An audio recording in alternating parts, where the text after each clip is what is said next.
So in lecture there, we just sort of finished up or in the middle a little bit of nuclear chemistry, our sort of conversation of what we talked about in that particular chapter.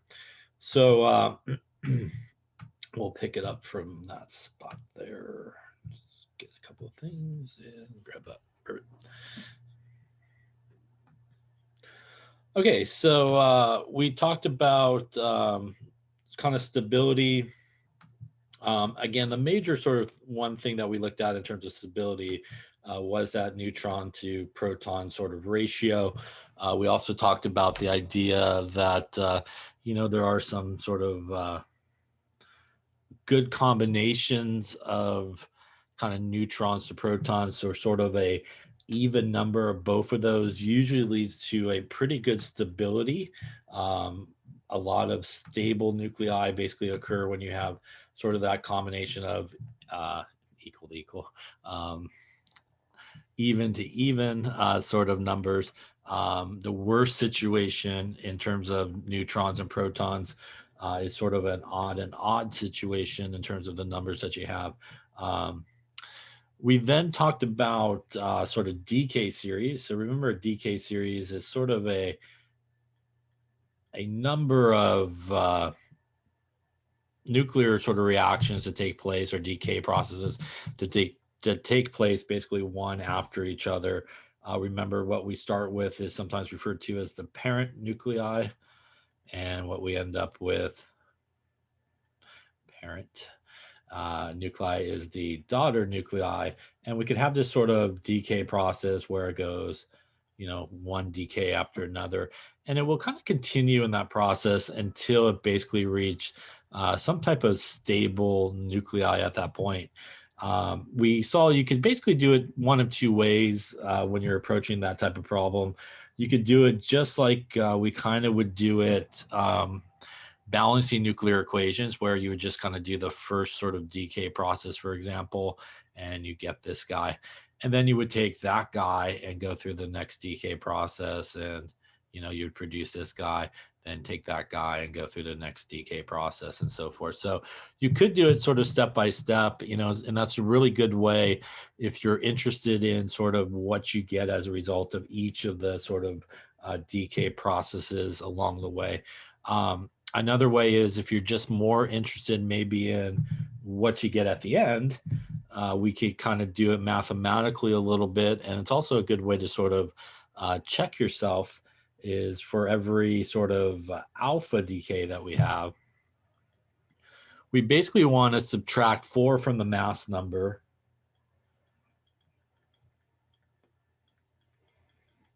And we want to subtract 2 from the atomic number. And for every beta decay that we have, because beta decays are kind of negative, we actually would then add back 1 to the atomic number for every sort of beta decay that you have going on in that process. So that's a good way, again, that you could kind of check yourself and make sure you didn't mess anything up. Or if you're just really interested in sort of, what you're going to get at the end result there, then you could kind of do that sort of process as well. In terms of stability as well, we also talked about binding energy, or nuclear binding energy. And binding energy is sort of, the sort of production of the nucleons. Remember that when we talk about nucleons here, they're basically those guys in the nucleus, which is basically your protons and your neutrons, kind of like your mass number.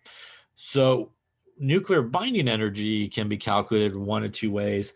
And we talked about basically what happens is there is a slight difference in the mass of the protons and neutrons that make up the nucleus, and the mass of the actual isotope itself. And that's what's referred to as the mass defect. And the mass defect is that little difference in sort of mass that's going to be kind of converted into energy, basically. And we could solve for the binding energy by using Einstein's equation, E equals mc squared. where m would be your mass defect, c would be your speed of light. And you can kind of put your information in there. The mass defect, basically you take up the protons, right, plus the neutrons minus the mass of the isotope. And that's sort of how you get to the mass defect, by basically multiplying those guys together, adding them and subtracting the difference. That difference then gets put into Einstein's equation. When you do this, a reminder that what you get out in terms of units is AMU per meter squared second squared. This involves you using kind of like Avogadro's number here, but to the 26, because it's really kilograms.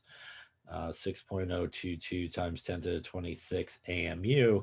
That ends up giving you kilograms, meter squared, second squared, and that is basically what a joule is. So that's one way that you can solve for the binding energy. We also saw that there are some sort of conversions that are really based off of Einstein's equation, like 1 AMU is 931.5 mega electron volts. So you could kind of use that conversion, and we saw a conversion that goes from mega electron volts to joules. So you could kind of do it that way without necessarily using Einstein's equation. So there's a couple of different ways you could solve for that. We typically then would divide that value by the number of nucleons, and that's a very common sort of way that we represent sort of binding energy. The binding energy is important because it's actually another way that we measure stability. So the greater the binding energy per nucleon, the more stable something is. So this is another way that you can sort of compare binding energies per nucleon. And again, it will give you sort of a measure of stability. So perhaps you might remember it was an isotope of iron, like iron 56, I think, that there was a little graph that we saw that was sort of at the top of the graph, and basically was sort of the most stable sort of nucleus or nuclide in that case. So again, we could calculate binding energy pretty much. Protons and neutrons masses would be provided for you like normal. You figure out how many there are, subtract it from the mass of the isotope, go into Einstein's equation, use sort of the conversion route, and again, you could either get the two common units of binding energy, which is mega electron volts per nucleon, or joules per nucleon. So again, those are sort of the two very common sort of units that are sort of given for that.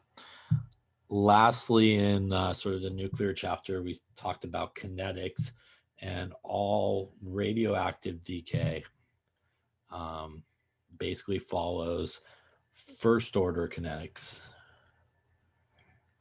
And basically what that means is there's pretty much the common first order rate laws that we use, and that is that the natural log of A is equal to the natural log of A naught minus KT. And the half-life here would be the natural log of 2 versus K.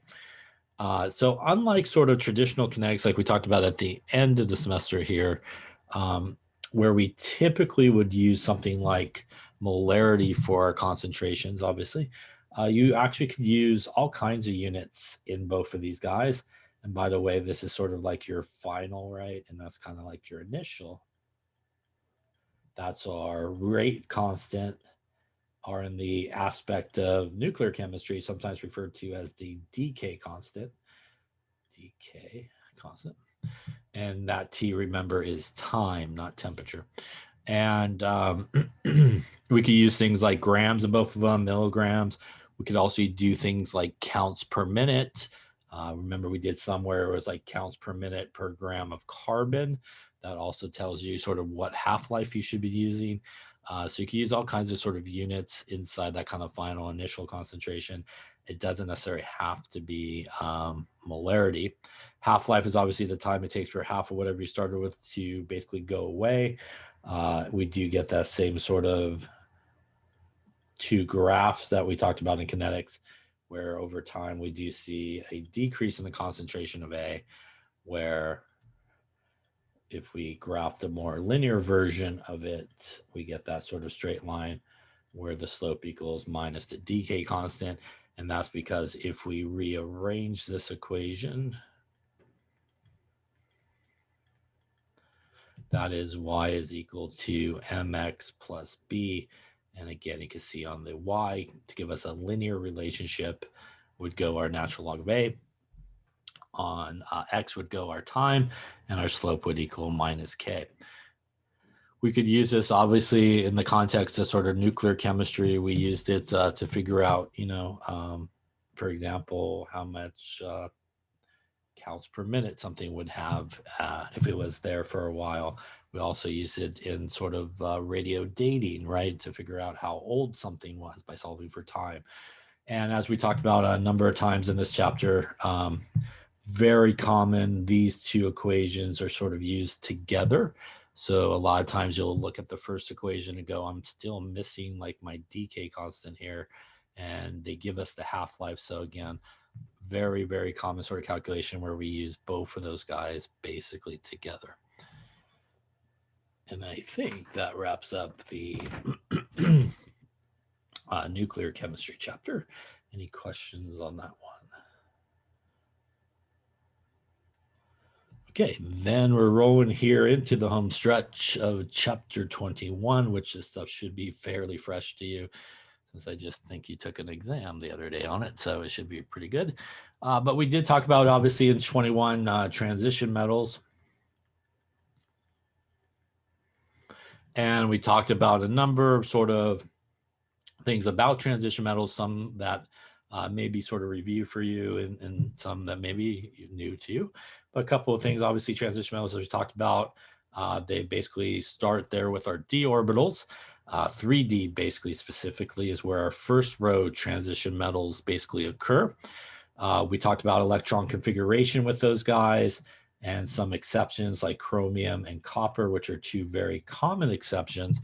And also, again, if you go on the periodic table below those two, you will see other exceptions. The major exception that we see here is, for example, argon 4s1 3d10, which would be copper's configuration, one extra electron up there in the d orbital, one less electron up there in the s orbital. Remember that in addition, transition metals are a little bit different as well. If we kind of look at the periodic table, group 1, group 2, that's our S block. And then connected to it, right, is our D block where we have our transition metals. And basically transition metals, when they lose electrons, always going to lose those S electrons first. And then if they need to, then they will go into the D. And really that happens because as the electrons go in, for example, the S is lower in energy. But once we start sort of filling the d orbitals, there's actually a switch in energy that occurs. And in terms of energy, the s orbital actually ends up being higher in energy than the d orbital. And that's after we start sort of filling in our d orbitals. And that means that when they go to lose electrons, they will grab out those s's first. And then if necessarily, like I said, sort of dig into there and to those d orbitals as well. We saw that a lot of those transition metals have very common oxidation numbers and a lot of different oxidation numbers, but very commonly +2s, +3s is commonly what we see in the transition region. Don't forget something like Mn, for example, has a lot of different oxidation states. It's sort of a buildup of oxidation number as you get to the middle of that sort of first row, and then it kind of comes back down in terms of oxidation numbers. Some of the trends that we talked about, just in general, the atomic number obviously increases as you go that way on the periodic table. The radius decreases. The ionization energy increases as you go that way. Also, don't forget that ionization energy. There are things like first, second, and third, etc. And each electron does come off basically one at a time. And the trend that we saw was, in addition to overall trend of increasing to the right and decreasing down on the periodic table, we also saw that as you remove the first electron, it becomes much harder to remove the second electron. Ionization energy increases. So first to second ionization energy increases. Second to third ionization energy also increases as well. And at some point, though, as you're doing that, you will hit those core electrons, which basically is where sort of the electrons will stop being lost along the way. Again, it takes way too much energy to kind of remove that. So for example, for sodium, to remove the first electron is, I think, 400 some odd kilojoules. To remove the second electron, it's like 4,500 kilojoules. Doesn't typically happen because now we're getting into those core electrons.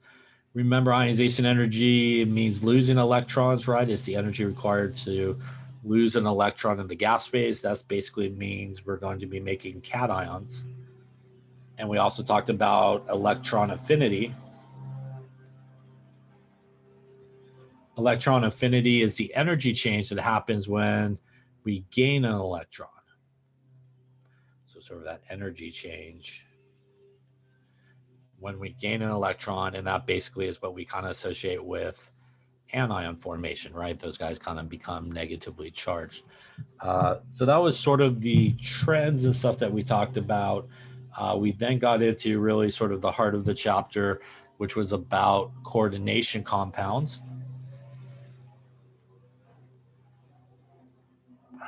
And really, a coordination compound can really be thought of as almost like an ionic compound. There basically is a positive guy and a negative guy. And as we saw, it's basically composed of two things. It's composed of a complex ion, which is basically a metal in the middle that has some ligands that are attached. Remember, as we talked about, ligands being Lewis bases being guys that will donate a pair of electrons. And a counter ion. And really, the counter ion is pretty much what the name sounds like. It is something that's there to balance out the overall charge. So a coordination compound typically is a charge of 0, and you could have a positive complex ion and a negative counter ion, or vice versa. You could have a positive counter ion and a negative complex ion. A lot of times when we write sort of coordination compounds, we oftentimes will include brackets, and that typically is where the complex ion part is, and then the counter ion could either be in front or behind, which would indicate obviously as being either positive or negative in that particular case. Remember that when we talk about sort of a complex ion, we do talk about also what is referred to as coordination number. And the coordination number is the number of atoms attached to the metal. And this is really dependent on sort of our ligands. There's different types of ligands. There's monodentate ligands, which basically means things like water, NH3, Cl minus.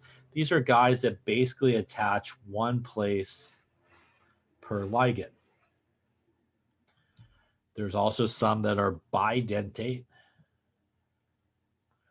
which are a couple that we talked about was ethylendyl diamine, which is at En. We also talked about oxalate being one. And these attach basically in two places per ligand. So you get almost a 2-for-1 deal when that guy is attaching in terms of coordination number. And then we have some things that are like polydentate. And that is, something like EDTA. That guy, for example, he does like 6 per and that sort of ligand. So when we look at, coordination compound, you know, something like this, for example.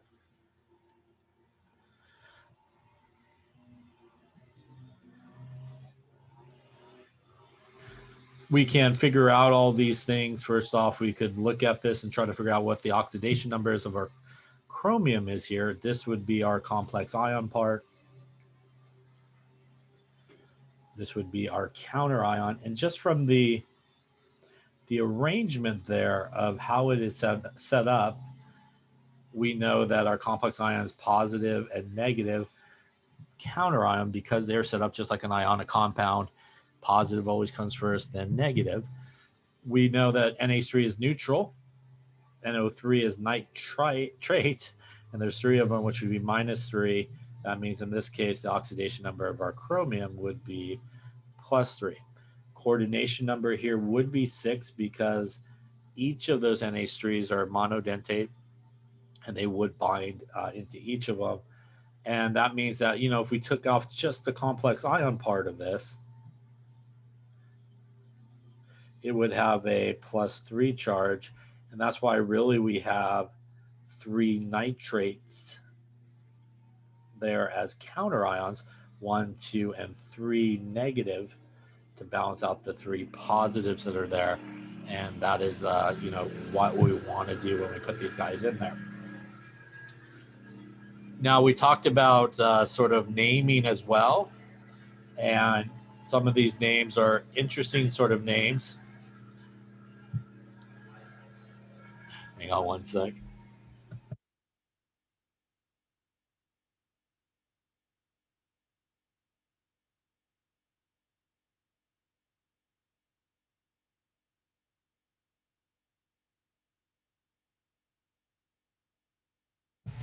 Okay, so we talked about naming these guys.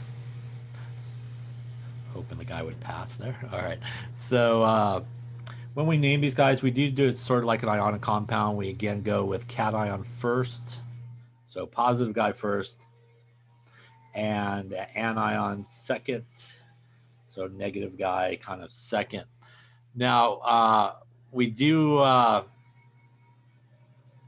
have some ligands that have some special names. So, you know, some ligands like water is sometimes aqua or aqua. We have carbon monoxide, which is carbonyl. We have NH3, which is amine.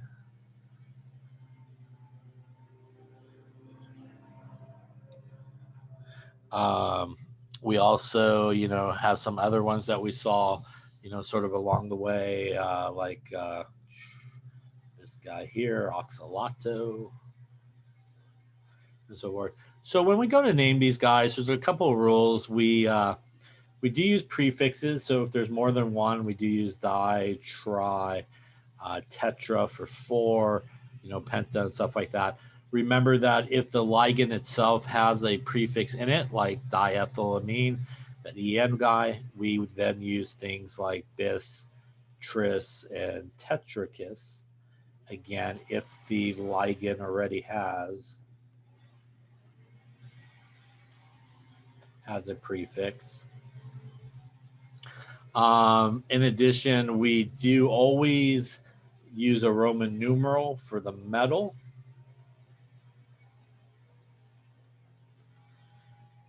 In the complex ion. The complex ion name, metal, should always come last. So, you know, in the previous one there, we had, I think it was 6 NH3, so it'd be hexamine, chromium, Roman numeral 3, and nitrate, right? Again, metal, last part of the complex ion name is basically how you do that with the Roman numerals. Remember as well, though, if we end up with a complex ion that is negative or an anion, we kind of roll with the old school name for the metals, the guys that end in 8. So, you know, like ferrate for iron, cuprate for copper, you know, stannate for tin, plumate for lead, and so forth. But sort of ends the same way. Whatever it may be, we'll just go with you know hexamine. We'll just make it up. Blah blah blah, and we'll go cuprate Roman numeral 2. So this guy would come at the end of the name, whatever the rest of it would be.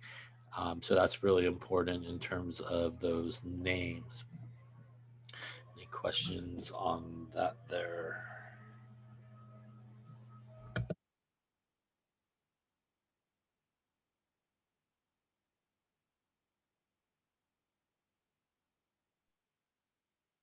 Okay, so in addition to the naming and obviously the drawing of these guys, um, we then talked about the idea of how electrons are basically distributed in a sort of a complex ion situation. Professor. And that, yeah, I just wanted to ask, how would you name two counter ions that are together? I mean, two complex ions that are together. yeah. So you would do it kind of like the one on the exam. You Yeah, would like the do, one yeah, in the camera. I wasn't sure if I did it correctly or not. yeah. You would do it like normal. I don't remember what that one was off the top of my head, but I'll just kind of explain it. But basically, you would treat this guy as your cation, and you would treat this guy as your anion.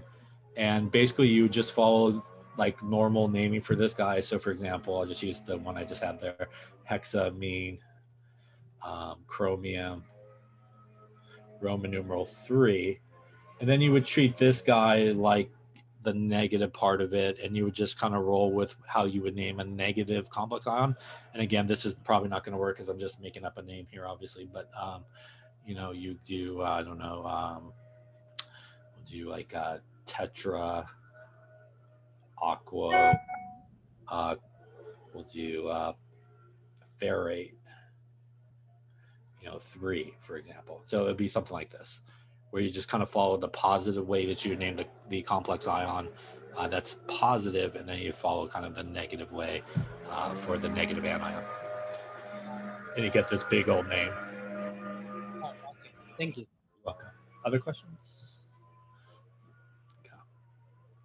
Okay, so after obviously naming these guys and stuff like that, what you would then do is we talked about crystal field splitting.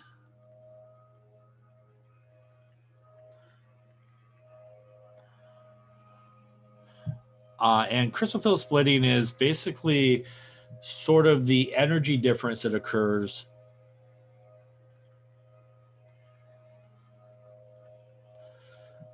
between the d orbitals in the metal in your complex ion.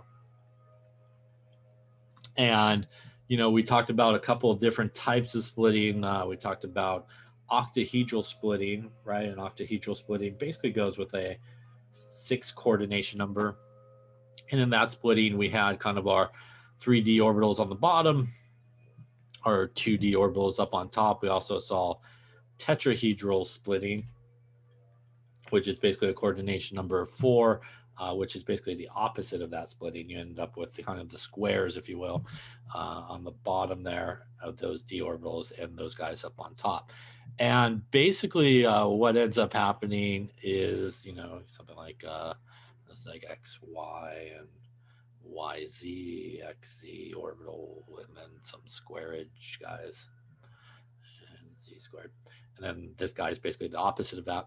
But what ends up happening is, depending on sort of the ligand that's present, it will either create sort of what is referred to as a strong field or weak field. And we had sort of that list of ligands that were there, like say I minus, Br minus, Cl minus, OHF, some water, maybe some NH3, some EN, some CN minus, some CO. And sort of on this side, kind of strong field. On this side, sort of weak field happening. And what that basically means is weak field means we will have a small crystal field splitting, which is sometimes represented with that little delta. We would have a larger crystal field splitting that would be going on if we had something over there on that side. And what ends up happening is really how sort of the electrons get basically distributed. And let's just say we had iron in a complex ion, and that iron basically had we'll go with I don't know, go with 6 electrons that was there.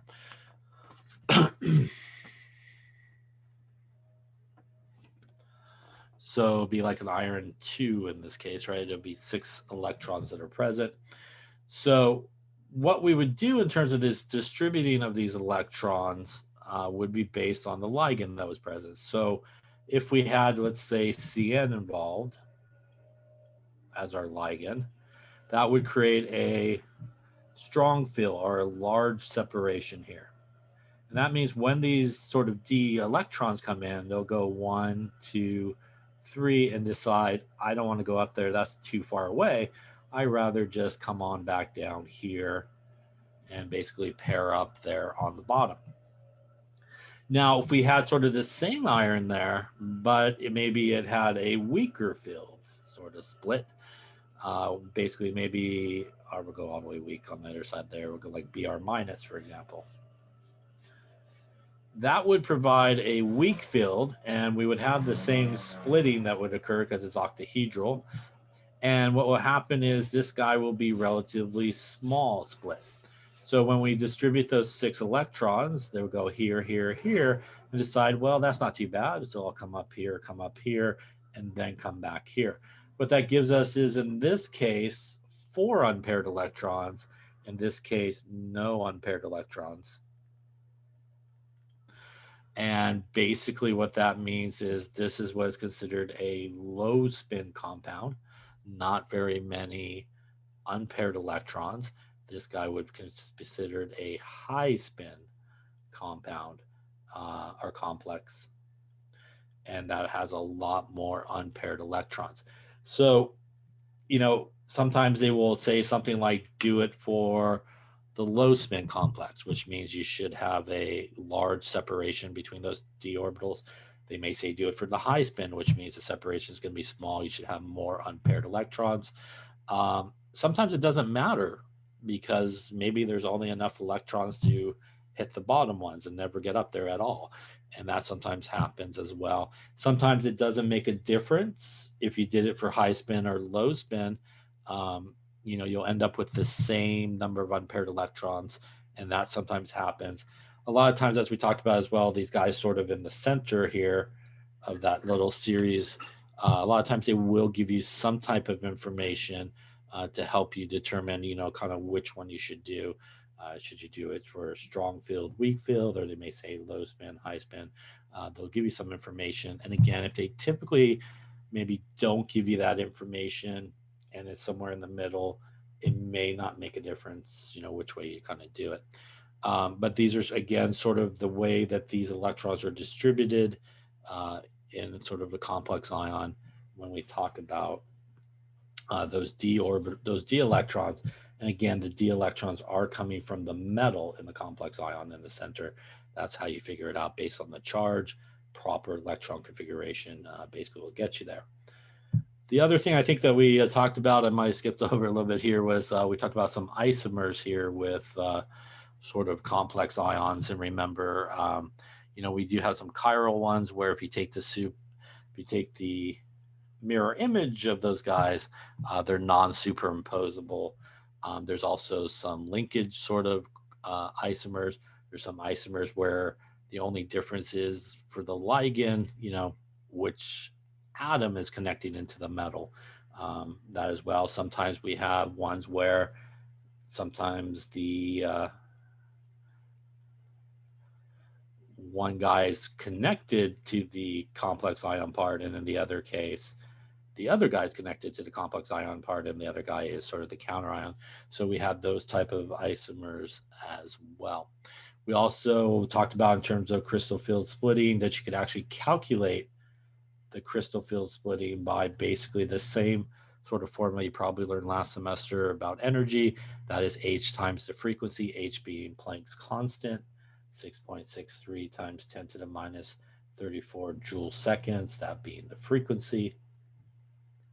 Remember that that also is hc over the wavelength, because c is equal to the wavelength times the frequency. So if we solve for frequency, it is c divided by the wavelength, which is how we substitute into there. That allows you to figure out the wavelength of light that might be absorbed within that sort of complex ion. Remember that we do see complementary color to the wavelength that's being absorbed. So again, that's why, if we see a orange solution, so if the solution looks orange to us, we wouldn't set the wavelength, for example, for absorption in the orange spectrum. We'd probably set it somewhere in that blue range, between maybe 430 and 490 nanometers. And again, it would absorb the blue light, the solution, it will appear orange to us. So again, we see that sort of complementary color to what is being absorbed. Any questions on that chapter there? All right, then that rolls us into the final one here, which is chapter 12, and that is kinetics. And in kinetics, obviously, we dealt with the rate of a reaction. And the first thing we sort of talked about was, if you had a sort of general equation, you could write what is sometimes referred to as the rate expression. And that's basically a relationship of reactants to products to the overall average rate, where you could say the rate is equal to minus 1 over A, change in the concentration of A over the change in time is equal to minus 1 over B, change in the concentration of B over the change in time, equals 1 over C, change in the concentration of C over the change of time, and equals 1 over D, change in the concentration of D over the change in time. So what the nice thing about this is, and a couple of things about this, is you pretty much just need to know one piece of information about somebody in this reaction, and you can figure out how everybody else is changing. A couple of key things that we talked about was these guys are reactants. So that is why we have the negative there. It should be decreasing with time the way that they are changing. And that's why we don't see any negatives on the product side, as they should be increasing with time. When we do the kind of 1 over the coefficient, as we talked about, that is essentially doing the stoichiometry part for us as well. So when we do that 1 over the coefficient here, here, and here, and here, coming from, again, the coefficients in the equation, that's a nice way to sort of wrap the rate and sort of stoichiometry together. As we saw, I think in an example or two, you could also just do a stoichiometry problem and then do sort of the rate part of it as well. It should come out the same. Again, if you know pretty much anybody here, you will get information about everybody else. Typically, when we calculate the average rate, this should be a positive number, which is why the negatives are really here as well. Because when we do our reactant, the change in the concentration, which is final minus initial, should also yield you a negative number for these guys. Because if you started at 4 and ended at 2, 2 minus 4 is minus 2. The minus and the minus turns our rate into a positive. So if we're talking about the average rate for the reaction, it should be a positive number. If we're talking about the specific average rate, say for A over T, it should be a negative number, because it should be decreasing with time. So again, that's the importance of that negative. Also important to make sure that you're multiplying when you should be multiplying by those coefficients, or dividing when you should be dividing. Is again a common error that sometimes occurs. We then sort of rolled into the rate law, and the rate law really only deals with reactants. It's sort of the only important thing here. So we could write a rate law that looks something like this. The rate is equal to K times A to the X, B to the Y. K being our rate constant, sort of how fast something is occurring. These X's and Y's, and however many you may have there, as we talked about, is what is referred to as the orders. They are found experimentally, right? And really, the rate law is found experimentally, which means typically what we get, as we've seen many times, is a table of information, including concentrations and rates, initial rates, and sort of different experiments that were performed. And one way that we can figure out the orders is just kind of simply do a rate 2 over rate 1 situation, where we take k to the a to the x, b to the y, divided by k, a to the x, and b to the y. And when we go to choose, we want to pick two entries where one of them remains constant, the other one varies. And when you do that, and you kind of put the larger rate guy up there on top, you end up with something like 4 equals 2 to the x, and x would then equal 2. And that would give you the order with respect to A in this particular example. You would then go back to the table and pick two other entries where maybe you keep something else constant and vary another, and basically do kind of the same thing. Once you got to completed rate law with the orders and the completed rate law, you can then use it to solve for the value of k, which is our rate constant.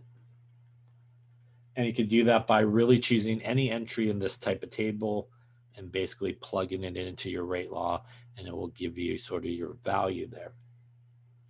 Remember, you get the overall order of the reaction by adding up the x and y in this example here. We typically see, first order, second order, zero order type reactions. Again, you can think of the orders as sort of the proportion that's needed to get a certain rate out. You could also use the rate law. For example, if you had the rate is equal to k, a to the 1 and b to the 2, and you decided, well, I want to kind of increase the rate of this reaction, which one's going to kind of help me do that? You can obviously increase the concentration of this guy, and that would obviously increase the rate by a certain fold. You know, if you double the concentration, for example, so if we had, say, 2 of A and B, and ignoring K, we would get a rate of basically 2 times 2, which would be 4. If we just doubled B's concentration, we would get the rate is equal to 2 times, basically, actually, I should have done that correctly. 4 squared would have been better on that move. So that would be 4 times 2, which would be 16 in this case. That's better. Now, if I actually doubled B's concentration here to say 4, it would then be 4 squared, and that would give me 16 times 2, which would be 32. And by doubling the concentration, I have now doubled the rate as well. So you could kind of use those things to figure out, in certain cases, it's helpful if you know the rate law, and maybe you're doing an experiment and it's for some reason running too quickly for you to measure something. You may want to kind of adjust one of the reactants versus the other, and you could kind of either slow it down or speed it up, depending on, maybe which one that you sort of play with. We then got into sort of specific rate laws, or orders. So overall order of first order, which is what we just talked about there with nuclear chemistry, does have basically several sort of formulas that go with it. And it is the natural log of A is equal to our natural log of A naught minus our KT. Our half-life, again, being the natural log of 2 divided by K. Remember that we know that the reaction is first ordered by the units associated with K, which is usually reciprocal seconds. Doesn't have to be seconds, but some unit of time. And as we saw just a second ago, the sort of linear graph that we associate with this is the natural log of A versus T. Assume that's a straight line. And M is equal to minus K in this case. We also had second order. And again, a couple ways you could get second order is to have 2 reactants where both of them are first order. You could have 2 reactants where one of them is 0 order and second order, or you could have 1 reactant where it is second order. So those are common different ways you get there. Our kind of concentration and time dependence, 1 over A equals 1 over A naught, and this is actually the positive one plus KT. The half-life here for second order is 1 over K times the initial concentration. So here the initial concentration does play a role in the half-life. Greater the initial concentration, the smaller the half-life, right? And the smaller the half-life, sort of the smaller the initial concentration, larger the half-life it would play there. Typical units for our second order are 1 over molar seconds. Again, doesn't necessarily have to be seconds, but some unit of time. Typical graph that we saw with this one, again, rearranging that equation is 1 over A and time. This giving us a positive slope going in that way, where M is equal to K. We obviously also talked about zero order as one that looks just like first order, but no natural log involved. Also has a half-life that is dependent on the initial concentration divided by 2K. Here, the larger the initial concentration, the smaller the half-life will be, right? Because you have a bigger number on top than bottom. And the units of K here, because it's zero order, would be the same units we see with the rate, which is molarity over seconds. And here, the typical graph that we talked about, which is our concentration versus time. This again is going to yield us a straight line, straightish line there, where the slope is equal to minus K. These are obviously the ones that we use to figure out what concentrations we may end up with, how long it may take for a particular guy to get to a concentration. So that's very common sort of calculations that we do with this guy. We then talked about the relationship between temperature and sort of the rate. And in general, right, if we increase the temperature, usually the rate will increase as well. So there's that kind of general rule of, if you you raise the temperature by 10 degrees Celsius, you typically will double the reaction rate. We saw a couple of versions of this equation, which is the Arrhenius equation, which is the natural log of K, is equal to minus E of A over R, 1 over the temperature in Kelvin, plus the natural log of A. This is written in the form of a straight line. This is usually the one we use for graphical sort of purposes. And that means that on the Y here, we would graph the natural log of K. On the X here, we would graph the 1 over the temperature in Kelvin. That will yield us a straight line. I know, semi-straight, where the slope is equal to minus E of A over R. We could use the slope to figure out basically E of A, which is the activation energy, right? And activation energy is typically a positive number, and that's because my line here has a negative slope value. The negative slope value and the negative in the equation should turn your activation energy into a positive number. The reason it should be a positive number is because activation energy is the minimum amount of energy required for a reaction to take place.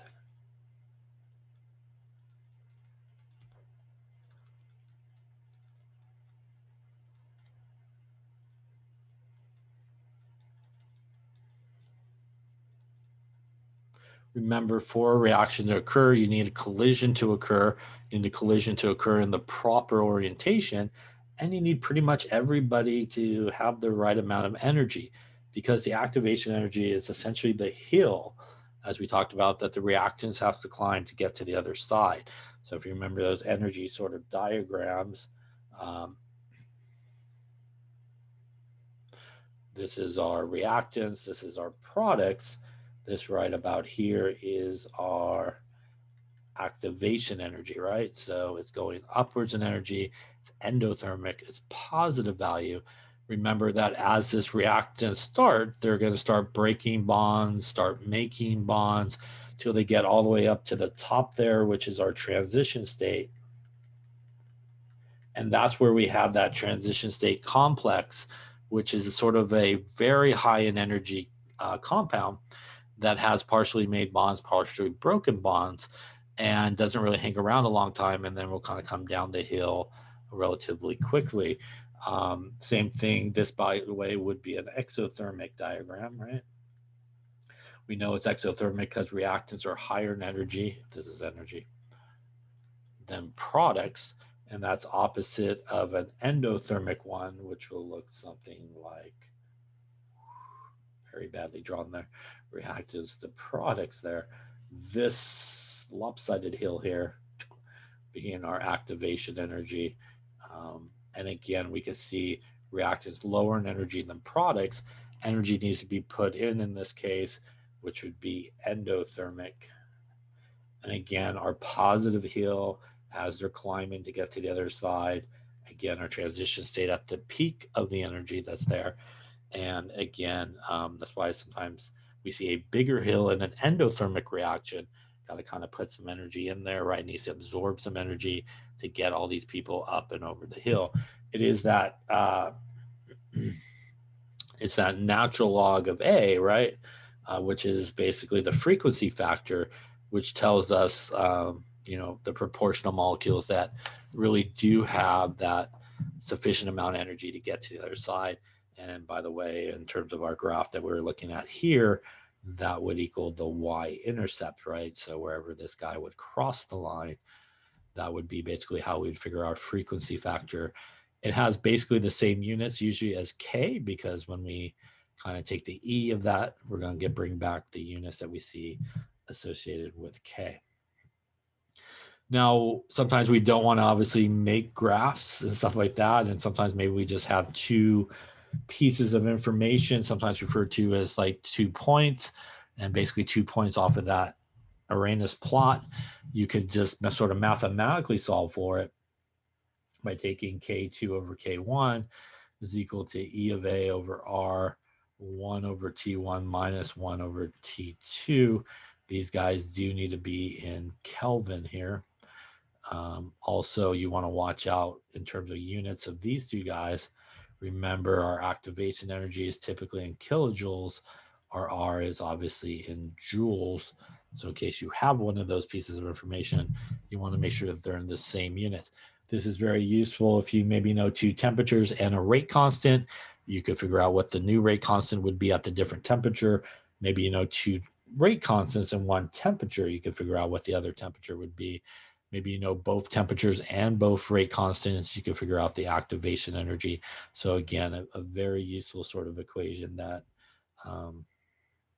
is used to help us with sort of the rate of a reaction. Remember that another thing that kind of helps with the rate of reaction, since we're sort of talking about activation energy, is by adding a catalyst, right? A catalyst is not a reactant, it's not a product, but essentially what it's able to do is find an alternative path. And ultimately, what it's able to do is lower the activation energy when you add a catalyst. So that's another very common sort of way that we could really speed up a reaction is by sort of adding that catalyst. As we talked about, catalysts can be homogeneous or heterogeneous, which basically means they can be in the same phase as your reactants, or they may be in different phases of reactants.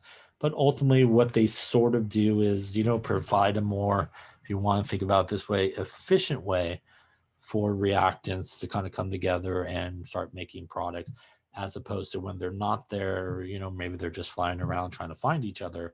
This case, when you add a catalyst, they're kind of maybe attracted to a centralized area, and that's going to allow everybody to kind of come together in a more efficient way. More efficient way means probably more guys could get up and over the hill and kind of do it in that faster fashion, and we'll make more products. The last thing that we talked about in this chapter was basically reaction mechanisms. And reaction mechanisms basically try to provide a viable way that a reaction could occur. Again, not all reactions will kind of do it in sort of one step. It may occur multiple steps, where, we make some guys and then maybe those guys then sort of go away. And when we add these together, these guys that completely cancel are what are referred to as intermediates. And intermediates are guys that are sort of produced early on in a mechanism, but do get completely used up by the time the reaction's over. They should not appear in the overall reaction when it's all said and done. Each of these guys are what are sometimes referred to as elementary steps. And elementary steps are basically a series of steps within a mechanism that hopefully lead you to your product. Now, usually in a mechanism, there is what is referred to as the RDS, which is the rate determining step. And that is basically your slow step in the mechanism. And it is the one that basically determines how long that reaction is going to occur. So let's just say this is step one and just step two. If I were to draw a really bad looking energy diagram for this, step one may be up like this, step two comes back and step that way. So this would be like step one here. If that was our rate determining step, you can see it's very big in terms of its activation energy. But when we come back around for sort of step two, we have a much smaller hill to climb. So the majority of the time it takes for this reaction to occur is how long it takes for those guys to get up that first step. And then once it gets past that first step, you can kind of go over that second hill. It's not as big, obviously, at that point, and that could be a much faster step. So when we look at mechanisms and try to determine whether or not it's a plausible mechanism for a particular reaction, what we're really trying to do is see a couple of things, and a couple of things need to basically occur in order for a mechanism to be sort of a good mechanism, I guess. First off, when you add up all the elementary steps, it needs to equal the overall reaction that you're dealing with. So if you do that and it all adds up to the one you're looking for, you're good to go. The second one is the rate determining step, or the slow step, should have a rate law that matches the rate law that was found experimentally. And that means in a majority of these sort of problems, they will say somewhere in the thing, the experimental rate law was found to be this. And you can look at your mechanisms and go, okay, well, step one, step two, doesn't match. So remember that when we are dealing with elementary steps, this is the only place where you can actually use the coefficients as those orders. So let's just say, for example, I had like a 2a here. I could write a rate law for the first step here that is k, a squared, and b. And for the second one, I could write the rate is equal to k c times d. Now, if I had this mechanism and I didn't know which one was the rate determining step, I could just look at the problem and it'd probably say experimentally, the rate law was found to be the rate is equal to k, a squared, and b. And I'll go, that one matches step number one. Step number one must be my rate determining step and the slow step in this mechanism. So that's one way that you could kind of determine, is it which one is sort of the slow step, which one's sort of the fast step. Another way is, you're sort of given the mechanisms and you're given the sort of steps. And at the end, it will say, hey, this guy is slow, this guy is fast. Obviously, the one labeled slow would be your RDS. And the third type of problem is one like that, where it's labeled slow and fast. And you have to do some math and sort of figure out, because the slow step, it usually will have a intermediate in it. You need to get rid of the intermediate by doing some substitution. And again, we oftentimes see that where there's equilibrium reactions in those steps, where we can kind of substitute in until we get a rate law that basically contains only those guys that are part of the overall reaction. And we want to compare it. Does it match? And if it does match, then it's a good mechanism. If it doesn't match, then it's a bad mechanism. Any questions on chapter 12 here? That, I believe, is it.